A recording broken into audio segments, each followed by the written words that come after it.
Okay, so for this edition of ABNcast, we've returned to the ABNcast studio here in London, and today we're going to be talking to Rajan Bindra, who is the Director of Professional Services at a company called TRAX. He'll tell us all about that in a minute. My name's Lee Hayhurst. I am the Editorial Director of Aviation Business News, and welcome to this latest edition of ABNcast, and welcome to the ABNcast studio, Rajan. Thank you, Lee. Good morning. Let's kick off with you and the company you work for at the minute. We're talking about TRAX today. Very quickly, what is TRAX? What do you do? So TRAX is an MRO software company. We're based in Miami, Florida, in the US.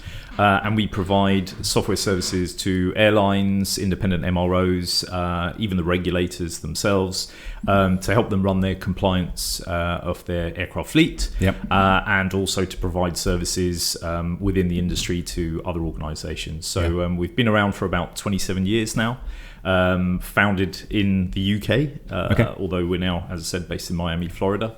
We've got a customer base of over 200 implementations, we'd like to think we're in the kind of top quartile of the industry. Yeah, we'll get into some of the details of the kind of the products and services that you provide to the industry in a moment.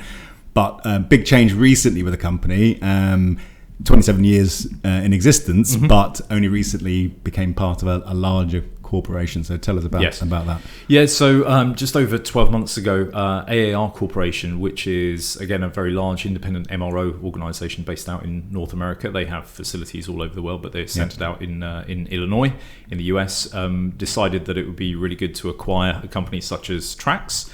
So the acquisition was completed just over 12 months ago. We're now part of a much larger corporation, which comes with some really good benefits for us. So we're able to now scale up. We're seeing some really good investment from them, starting to become a little bit more corporate, if you will, going from what felt like a very startup type focused organisation into something hopefully a bit more professionalised, that we can offer even better services to our existing customers and hopefully some new customers along the way. Yeah, I suppose a larger corporation like AAR buying in the technology like this is reflective of the power and the need for the technology in the industry as well. So yes. And AAR have a history of acquisitions. So they've previously bought a couple of other organisations as well, operating in a different part of the sector. So I think they saw TRAX's capabilities as complementary to their own.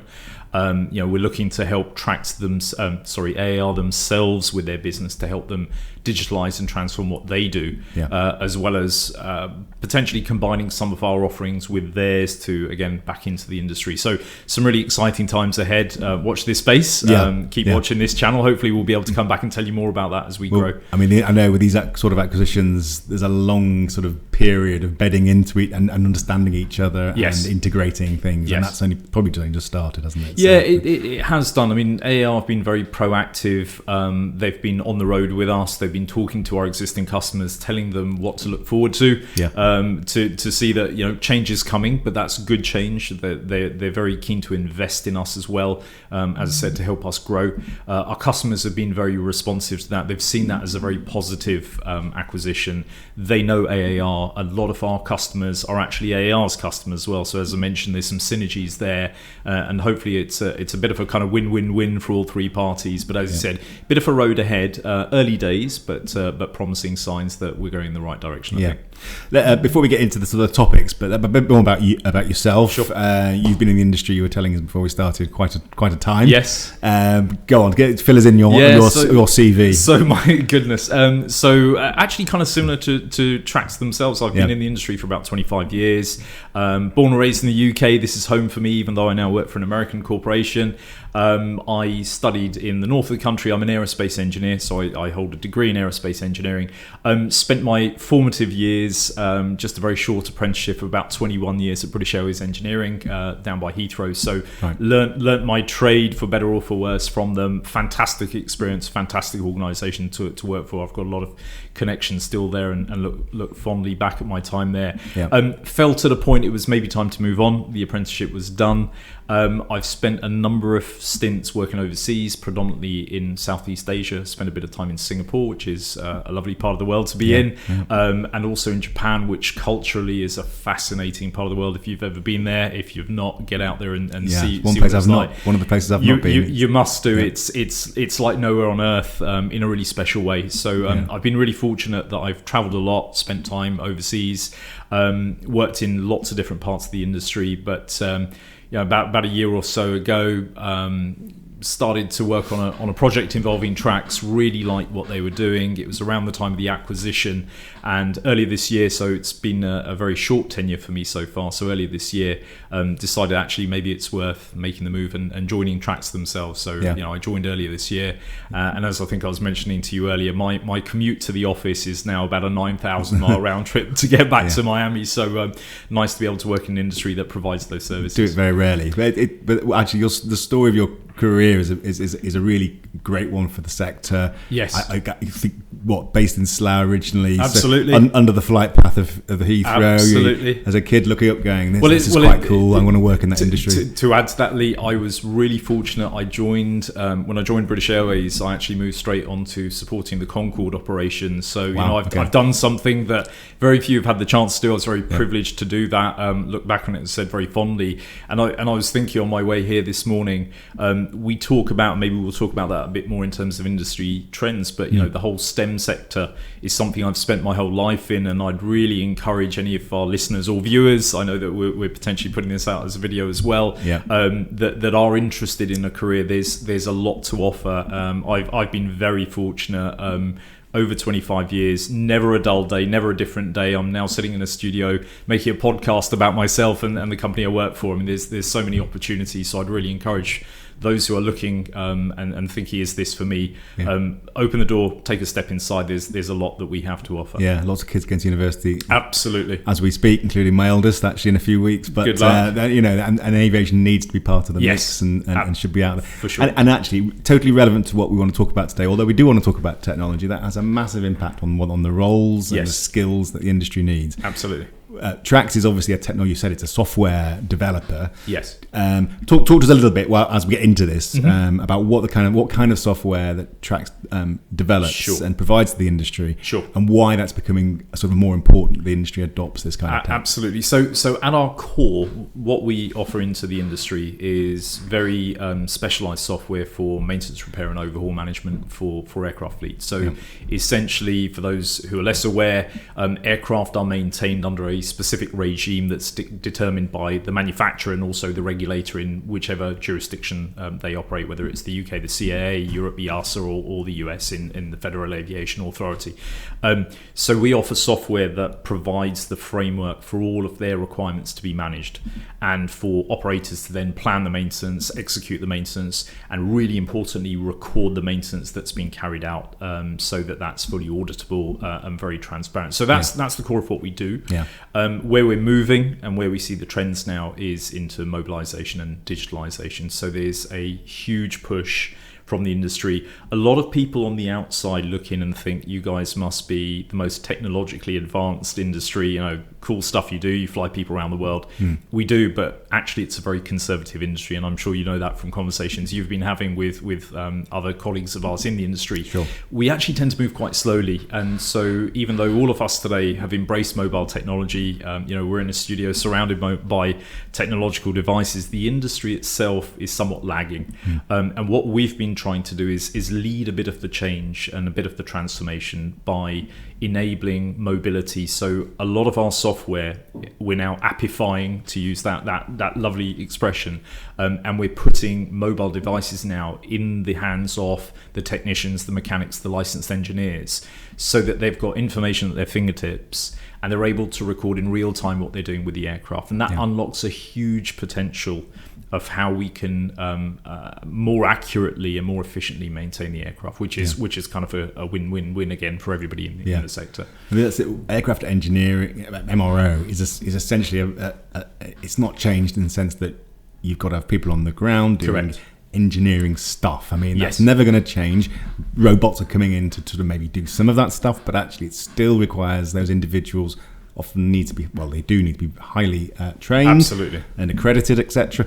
But what you're layering on top here is a sort of digital aspect of it, because it's been a very manual, very paper-based industry, and it remains so to today. But the vision is that it becomes a much more digital industry. For sure. I mean, if you look at most of our customers, existing and potentially new customers, it's still a very paper-centric business, and that comes with its own challenges. Some of them are aircraft are increasingly leased. So the airline that you're flying with doesn't necessarily own the asset, and these are very complex and obviously very expensive assets. And these assets move around; they move from organisation to organisation. Unfortunately, if an airline goes out of business, that asset then needs to move to somebody else. And what we see, the trend that we've had for the last 50 plus years is, it's the paper that then needs to move with the aircraft asset. Yeah. The new operator needs to figure out, based on the paper, what the status of the aircraft is. And this is all very slow, very cumbersome. It creates quality gaps and holes. And the digitalization, just a single example, allows the asset movement to be much more fluid. And so leasing companies, who are becoming very significant players in the industry and have been doing that over the last 20 years or so, really view this digitalization as an enabler for them to move their assets and sweat their assets. Ultimately, there's a commercial and financial aspect to this much more readily. So a lot of those leasing companies are pushing organizations like ourselves to help unlock that potential. Yeah. You can see really this area is almost a great case study, a great use case, for this digital world, isn't it? Yes. Taking something that is still very paper-based, but it's got huge. You can see it's got huge potential to not be the way it's been traditionally. And I think we're at the start point. Once we unlock this potential, once we put all of this information and capability in the hands of those people who need it most, I think those use cases are going to grow. We can envision what some of them are, and we're working towards those, and we can talk a bit about maybe some of our roadmap thoughts in that area. But I think once it's a classic case, put the capability in the hands of the operator, and I think they will start then to pull the technology. At the moment, there's a little bit of push, there's a little bit of hesitation. As you mentioned, when I started in my career, I had a black ballpoint pen and I had a stamp. What we're now moving towards is, well, you don't need the stamp because it's digital. You don't need the ballpoint pen because you now have your finger, or you have your voice, or you have the ability to electronically sign documentation. That's a massive transformation psychologically for a lot of our customers. And so what we're seeing is a pull from a lot of, if you like, the leadership team. They see the benefits. A little bit of hesitation perhaps on the part of the users, just because it's a bit of a quantum leap. And the other paradigm shift that we're trying to make is, as I mentioned earlier, the regulators themselves. This is a very safety conscious, quality considered industry. And we have to move at the right pace. Too fast can get you into difficult places. Too slow, and the momentum kind of dries up. So we're trying to help our customers navigate what is the sweet spot for that. So, but it's coming. We're building up ahead of steam. Where are we in this transformation? Just taking a broad sweep look at the industry. I mean, is it still super early days? You've been working with customers, I'm sure, for many years. Sure. Are they still at the sort of the ground level, or some forging ahead? Where do you assess? Yeah, it's becoming quite a split. I was about to use the expression race. I wouldn't like to use that. It's not a competitive position, although it comes with competitive benefits. And of course, we had COVID that came. There was never a good time for COVID, but it really came at a bad time for the technological shift, because a lot of organizations were gearing up. The technologies now, we've had iPads and tablets and mobile devices now for almost a whole generation. And so industry is now ready to make that shift. COVID came along at the worst possible time. It stopped the progression, did it? It really hampered, if you think about it from a commercial operator, and we all know what happened. Aircraft were grounded. Finances became exceptionally strained. There were a few of our customers who saw an opportunity perhaps to forge ahead, but the reality is a lot of them had to conserve their cash. I mean, they had to survive. So it was an investment issue. Very much so. Not this isn't a great idea. And actually, if you're going to make a big transformation when you're not in the middle of flying planes around the world, it's a good time, potentially a good time to do it. It's a good time if you have the cash. Okay. So to your question, we had some of our customers who seized the initiative and push forward. We had those who felt, well, actually, and they'd committed to the roadmap and they were ready to go, but they were in a bit of a cash conservation position. So we ended up, the field became a little bit split. I think a lot of those who were more hesitant, and there's no criticism there, they did what they felt was right to protect themselves and really importantly their employees. I mean, at the end of the day, this is a people, as you quite rightly said, this is a people-centric industry. So their first commitment was to protect their business. That's now starting to relieve. I think we're all aware, for those of us like myself who travel a lot, it can be really difficult to get a ticket. We've bounced back. The industry has bounced back phenomenally. We're seeing growth in markets that we thought would take many years to recover. And what that then brings and unlocks is the potential to invest. And we're now in that cycle. And that does seem to be the good news. The bounce back for sure is here, is gone, happened. Largely, I think there's pockets, but really. It has. I think, for those who know the industry well, I'm sure a lot of our listeners here, it's a very cyclical industry. We have great years, we have more challenging years that can be split geographically as well. My time at British Airways, I was there at 9/11. I was there when SARS broke out. I was there when the Lehman Brothers issues happened, so you see a few of these sort of boom and bust cycles. It does feel like we have a bit of a balance point at the moment. We're very influenced geopolitically, as you know, and as our listeners know, but we are seeing investment now. We're seeing some really strong demand for our products and our services. We're having to grow and scale up again, referring back to AAR. They're now very keen to invest to make sure we can keep up with demand. So really promising and exciting times for us ahead. Yeah, that certainly seems to be the case. The money is coming back in the industry, and it's now actually, and if anything, maybe something positive came out of COVID. It was it was a wake-up call for an industry to say, look, we have to start to do these things because it allows us to be more efficient and effective. 100%. And we weren't enough beforehand, so we need the future has to be that. Indeed, and a lot of our customers who we are really trying to strategically align with, and that's part of my role in the organisation, to get a lot closer to our customers. A lot of them talk about irregular operations, IROPS, for those in the know, and they cite COVID as a really extreme example of when they just had to do things that they'd never had to think about doing before. And unfortunately, we've seen recently with a couple of events in the US with some systems issues where airlines have to be very reactive. So they're talking to us and saying, how can you help us with optimization? So when those things happen, we can use the systems that you provide to really figure out what to do next, so we don't have banks and banks of people all scratching their heads and pen and paper, as you referred to, but how do we use the data and the systems that we have you're to ahead help of the us? game. As much as you can be. Talk to us about what your clients are now asking you for. I mean, you've got the products in place. Sure. They've been developed over many years, so you know there's demand for them. But you're the front end there, talking to these users of your tech.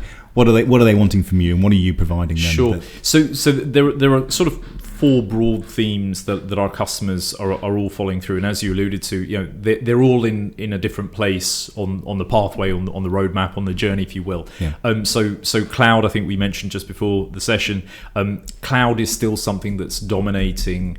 From a pure IT infrastructure perspective, what our customers want to do, what the cloud enables them to do, in my view, and I think in their view as well, is really focus on what they do best, which is flying passengers, giving them a great experience around the world, safely, of course, but then allowing somebody else to kind of take care of everything else for them. So increasingly, and we're year on year now, we're doubling our customer base that are asking us to host on the cloud our solutions for them. So in effect, they're trusting us, and trust is a really key word here, to become much more a part of their operational environment, not just selling them software, but selling them the services to support that software. So that's a big driver. Again, to your previous point, a number of customers are really mature on that journey. Some are still starting. There's some internal discussions around, are we comfortable to move this to a provider? And what we're demonstrating through our customer base now is we have those capabilities. So that's a really big driver still in the industry. The second one we touched on, mobility and digitalization. It's on its way.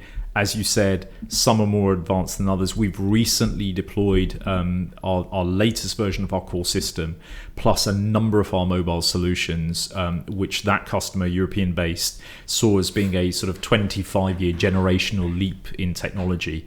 and they've effectively gone 100% paperless, right. In one fell swoop. Okay. Took a while to get there. The implementation had its challenges, of course. There's a huge, as I mentioned earlier, business change and transformation effort, because it's about people.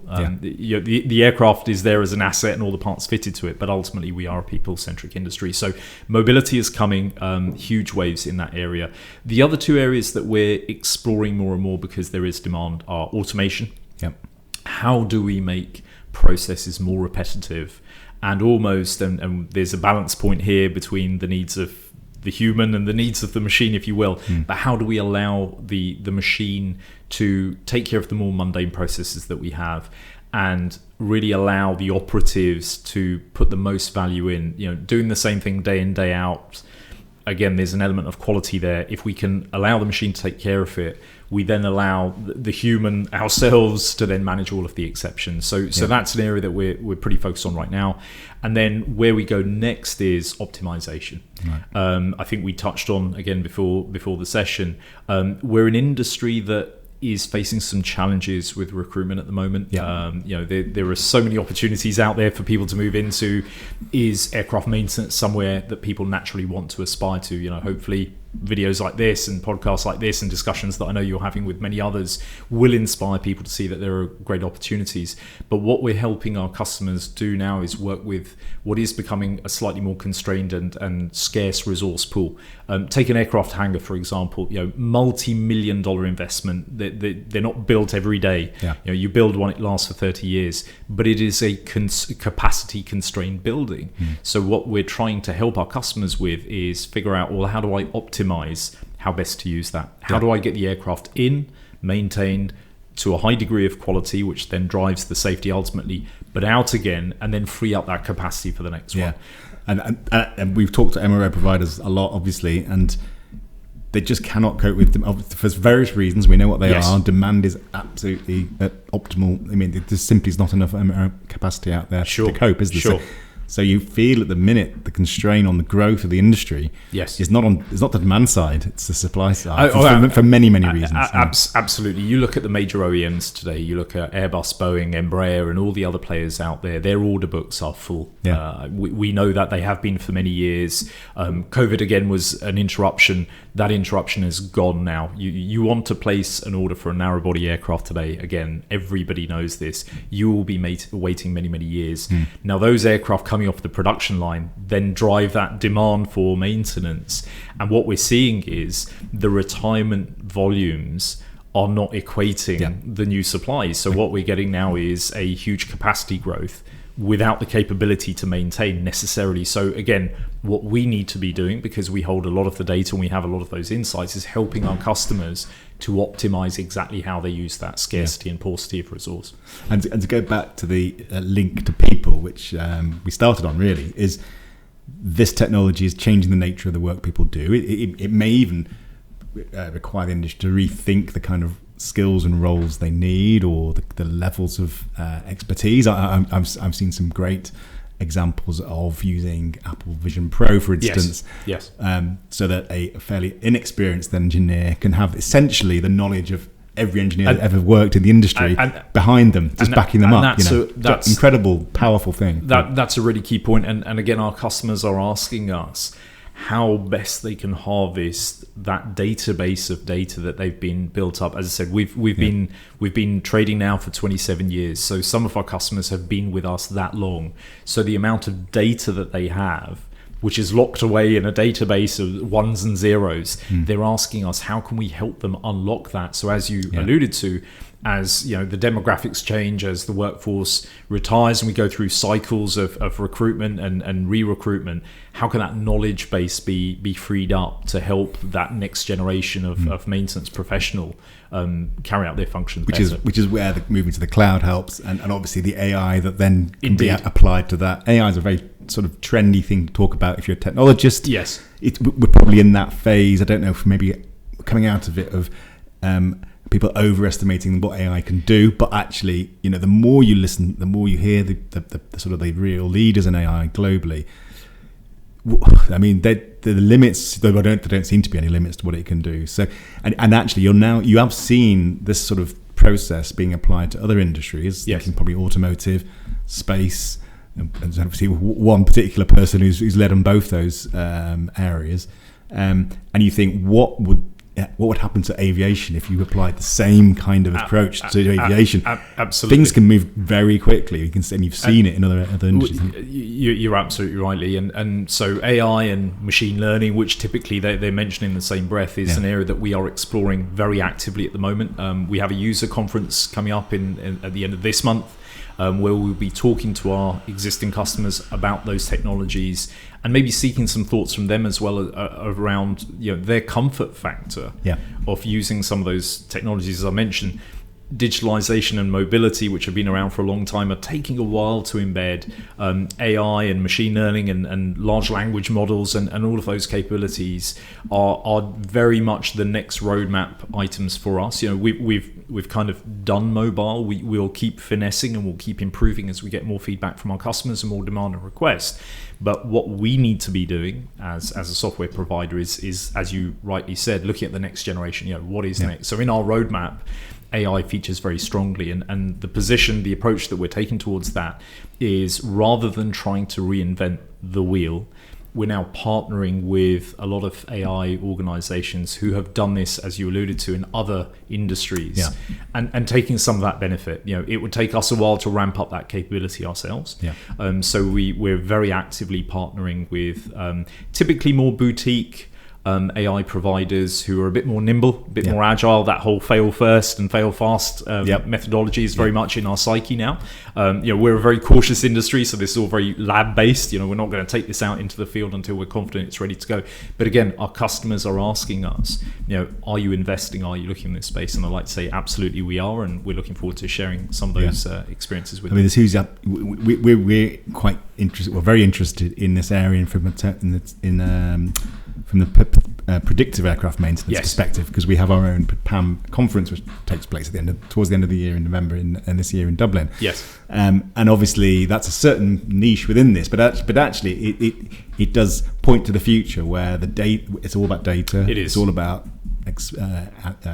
getting insights from that data. Indeed. And anticipating what's going to happen with these assets. And as you said, the owners of assets are very keen to have a better understanding of the value of the thing that they've got, particularly towards the end of life when they need to make decisions about what they do with this investment. So this all starts to sort of play into the talk of a second having digital twins, and so that dials down the risk factor, because you can play out scenarios in a virtual world without having to make the errors in the real world and so on. So you can definitely see all this coming together and possibly really accelerating change. And again, if the investment's there, maybe we're on the cusp of something very revolutionary almost in the sector. We are, and I think you mentioned digital twins. I mean, part of the core of what we offer as our core EMRO product today is complete configuration, control, and management of the asset, whether that's the aircraft itself or some of the more complex and more expensive underlying sub-assemblies like the engines and the landing gears and the APUs. So the digital twin concept, which is somewhat faddish in the industry, as you alluded to with AI, has actually been around and is the core of what we provide. And to be fair, some of our competitors as well will say they do the same. So the digital twin capability is there. What we need to be doing as an industry is probably building more ecosystems. Certainly the OEMs are very keen to partner with a number of providers like ourselves, because they have access to certain data that potentially as a provider of software services we don't have. So there are constant conversations in the industry around how do we partner, how do we work together. We need to bring the operator into that discussion, because ultimately it is their data, and we're very respectful of that. Having sat on the other side of the table for 20 odd years at British Airways, I'm always very protective of understanding and respecting that it is the customer's data, it's their asset. But software providers like ourselves, the OEMs, are enablers. And as I mentioned, and this is really important, and they have grown in stature and importance in the industry, the lessor has a really important part to play in this. And what I'd like to maybe see, and perhaps I'm not seeing enough of, is is some influence from the lessors and maybe some forums that they can even pull together, pulling organisations such as ourselves into as enablers and supporters, where they can influence some of the direction of some of that data enablement, because they now do own more than 50% of those assets. They're a very strong voice in the industry, so we're always ready to talk to them and work with them. Yeah, time's nearly up, but just a thought before we wrap up on. We've talked very positively about what change is coming, but there's always going to be challenges, and you've mentioned regulators, yes, and the industry's innate sense of conservatism. And yes. We mentioned other sectors where this has happened, and it's actually been a disruptor's come along and done it, and maybe very much challenged some of the old ways of doing things. It's challenged the regulators, and then maybe the regulators have had to change. Do you see that happening, or is that necessary, do you think, in the aviation sector to have that kind of disruptive influence? Or is the sector itself, with its established players, yes, corporates themselves don't like to take too many risks, yes, with its established players, is it capable of making this change happen quickly? I think so. It was really encouraging to see the UK CAA, I think it was sometime last year, there was a new chief executive who came in, and he talked about digital and technology in his opening address, and he recognised as an individual, but of course he's connected and networked with all the other major regulators in the world. So to hear that in one of his opening addresses signals the intent from the regulator to not be an obstacle to change. I don't think they ever have been. I think they play a very important role. They are an important gatekeeper. They act on the behalf of the travelling public. I mean, that's their remit. So in some sense, they provide a very fair and rational check and balance to what perhaps the operator wants to do, or as a software company, as technologists, we really want to go and do the cool stuff, the next gen stuff, the stuff that makes us all look really whizzy. I think they have a really important role to play. What we do find, and I found this again having sat on both sides of this table, is the regulator is always open to a discussion. The answer doesn't always have to be yes, and I think more and more they're very considered in their approach. They have the absolute right to veto and to be more conservative. But what we've found is, as in all walks of life, the more you talk, the more you converse, the more you explain, the more you show, the more you are able to demonstrate. I think that the regulator is absolutely willing to listen, and they also see the same constraints that we do with resource and capabilities and all of those things. So they themselves are not immune to those factors. So I don't see that they're an inhibitor to change. I think they're a supporter of change, but quite rightly we respect their position. An enabler, as you described, a company like TRAX as being. You are just enablers at the end of the day. Absolutely, and I think I mentioned in the opening remarks that the FAA in the US is one of our customers. They have a fleet of over 30 aircraft that run on our system. So this industry, as you know very well, is very small. We're all interrelated. We all get on very well, even with our competitors. Whether it's those we feel we're enforcing regulations, we all work together, and we do. And in times of crisis, COVID being a really good example, we tend to pull together very strongly, and sometimes that brings us close together. So I don't see that there are any inhibitors. I think it's wherever our imagination can take us. The key point, and it's how I've been brought up in this industry, is safety first, safety always. So we can have these thoughts. We need to be very confident and comfortable that they're doing the right thing. At the end of the day, it's a pressurized vessel. It travels at up to 40,000 feet.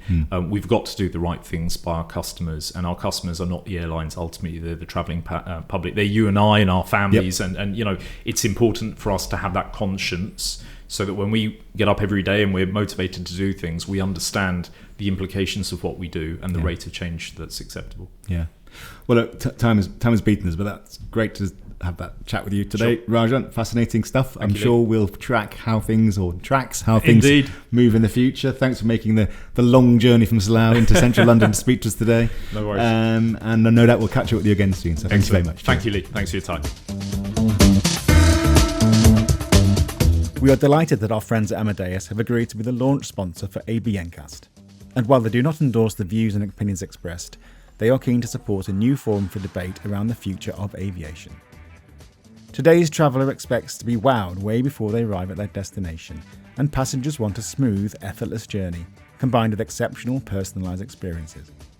Embarking on such a major transformation to become traveller-centric retailer isn't an overnight journey though, so how are airlines adapting? Well, you can discover how they are seizing the opportunities afforded by new technology in Amadeus's Travel Technology Investment Trends 2024 Airlines Report. Key findings show 50% of full-service carriers are planning to spend more on technology this year than in the previous year, and 58% of low-cost carriers cite innovation as the top technology investment driver over the next 12 months. In the report, you'll also discover key objectives driving technology investment for both full-service and low-cost carriers, aspirations of airlines on the journey to modern retailing, and the technologies expected to make the greatest impact on the industry. You can download the full report now on www.amadeus.com. Just go to the Resource Centre and you'll find it in Research Reports. And don't forget to subscribe to ABNcast on our YouTube or Spotify channels to make sure you don't miss future episodes. Thank you very much.